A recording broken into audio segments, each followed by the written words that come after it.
Welcome to the ITSM TV special investigation for August 2011.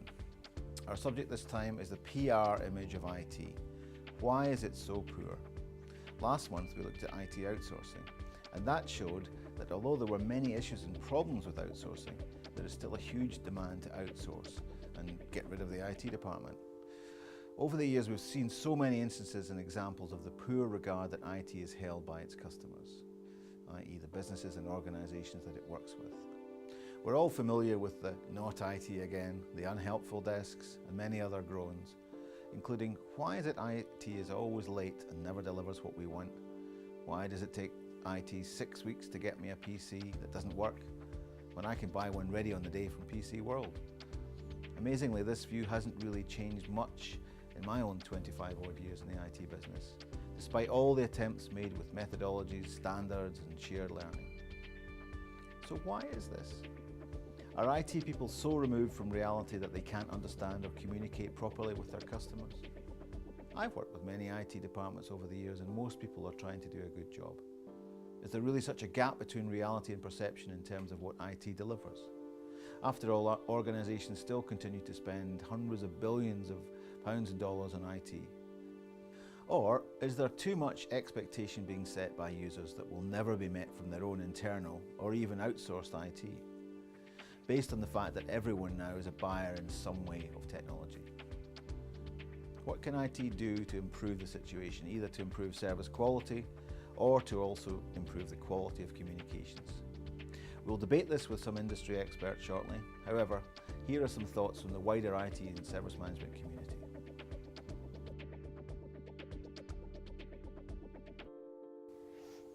I think although the perception of IT is rubbish still exists, I think really some of it is kind of urban myth. I think it does have a poor image and quite often it's justified. The communication within IT is appallingly bad. There's lack of respect, lack of good communication. We don't work as an integrated team. I think the key thing that's missing right now is mutual respect.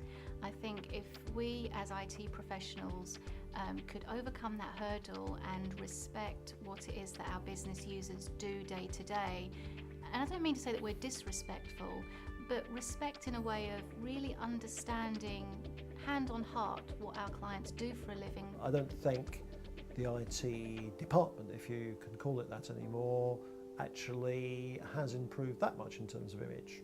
The IT organisation is very inwardly focused and doesn't really consider what its customer needs, and as a result it has this poor PR image because it's just there looking itself. You'll choose to deal with people that communicate cleanly in your language, and if they're trying to complicate things or using their own terminology or being vague about stuff, well then as a customer you're not going to feel too well served. One of the problems with IT organisations is that there's not the collective body of knowledge that exists. If you think of accounting or medicine, those practices have changed very little over the last 200 years. Most of the service desk managers I teach or work with recruit for the attitude and then train the skill.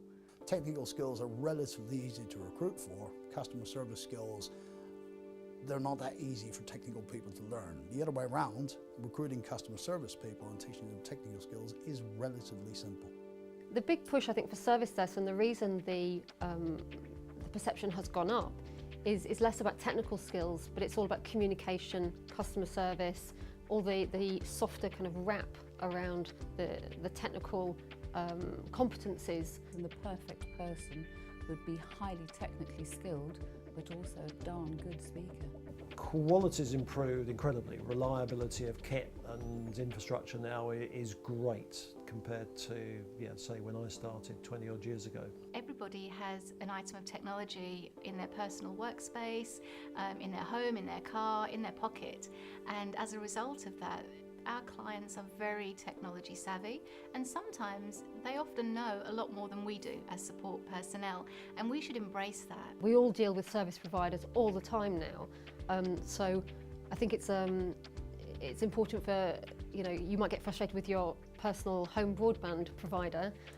That's the same way that our internal customers are getting frustrated with us. I think it's really important when putting metrics together that firstly, you talk to your business users and find out what it is that they want. Yeah, I think a lot of IT organisations choose service levels that A, have either been discussed and set with the customer years ago, or B, just service levels they picked out of thin air themselves. I would imagine that if IT stopped producing the majority of the reports that they actually produce, very few people would notice. That piece of equipment on their desk that they have to use to get their job done every day should be something, a tool of pleasure, not a tool of hindrance. We are so heavily reliant on email and this sort of automated messages that go out. I think sometimes we forget there's still a place for face-to-face communication. We often sit down and look at things from the perspective of IT as opposed to kind of looking at it from the perspective of the customer. There's no point in having that conversation between IT and the business if then no improvements or changes come out the back of it. It's no good promising the sky and saying, look, we can deliver all these wonderful things. Over-promising, under-delivering, the respect then goes out of the window. I'm joined by Joe Johns and Patrick Bulger. Joe, a lot of different opinions there. Do we have a problem with IT? I think in places, yes, we still do. I don't think so much the front end, forward-facing, customer-facing part, but I think deeper within IT, yep. And that is first and second line. Very often not second line, because increasingly you'll find that a service desk has a combination of first and second line, therefore they've got to step up their level to not draw down customers' wrath. But I think when you get to third level, when you get to the development team, bless them, yeah, I think it's really bad sometimes. But you can't generalise, you can't say everybody's rubbish, because they're not. But too many still are. Patrick, we heard a few things there that suggest that things are improving. But what can we still do to improve the quality of communication? I think it's improving. It's still very slow. We tend to have this kind of inside-out focus, really, that we're focused on what's important to IT rather than what's the outcome that the customer's actually looking for. The message is being driven down through all the kind of ITIL, COBIT, service management best practice, but we're still not really embracing it in the true sense. There's still a reluctance for IT people to talk to business people.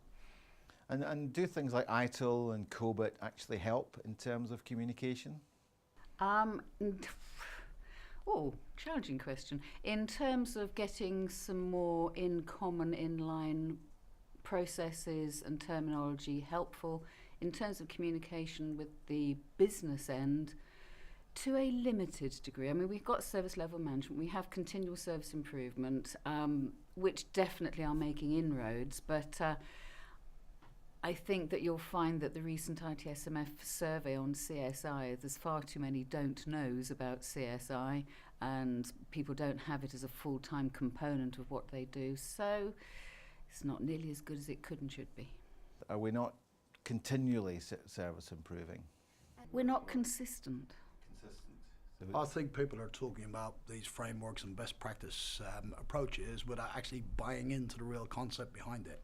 I think that's a problem. They adopt some of it, and the bits that suit IT and IT is comfortable with, we're adopting those pieces. But the other pieces that actually require us to engage and do the right thing and actually understand what a business does, the more proactive pieces, not what we're actually seeing in the wild. Okay, so as an industry and IT service management, what do we need to do to improve? We've had quite a lot of discussion about technical skills versus interpersonal qualities and skills, and I do fully appreciate that technical teams need to get their people on the ground running fast, but I don't think they can afford to overlook the importance of having a customer service mindset, a people service mindset, and appreciation of the dangers if they don't do that. So that would be one thing. Patrick, we've heard about customer service. What other skills can we use? I think we can learn from the business. It's not like this stuff hasn't been done before, because it has. The business is already aware of how you should interact with customers, what experiences customers are expecting. They're doing this all over. You go onto any online service now, and you'll understand the customer's expectations and experience has been mapped out. So we understand what the customer is looking for. And this is not a new science to business. So what we have to do is to ask the business to help IT do exactly the same thing for its customers. And looking forward, do you think we're going to crack this, or is technology always going to be running ahead of us? Well, it hasn't stopped, has it? It's certainly not making it any easier because expectations are being set. So if I can go onto the Mac App Store and download an application, have it installed within 2 minutes, after paying my £19.99 or whatever it happens to be, there's expectations being set there. There's expectations being set when we go out and buy devices. Things are being automatically installed. I wipe an OS from my iPhone, or I lose it, I go out and buy a new one, put it straight back on there. This stuff is not slowing down, so we have to find a more agile way of trying to deal with it. And finally, are there any other tools and techniques that we can use? Or are we getting the message across about how to improve our service? You know, I would like to say educate, educate, educate. I realise that's not always feasible in the current climate, but I think Patrick's absolutely right. Learn from the business, not only in the way they do business, but also in how they deliver it in terms of the people approach and attitude. You know, that will help, but we're not doing ourselves enough favours at the moment. And for me, what I find frustrating is that most service desks are pretty good at understanding the importance of the customer relationship, but it's when it gets further down into the bowels of IT, it just kind of doesn't happen so much. And that's where the biggest danger is. Thanks very much to Joe and to Patrick for your time and your input. Very interesting, thank you. Join me again next month when we will be deliberating, cogitating and digesting the ITIL 2011 output, all 1900 pages of it. Bye for now.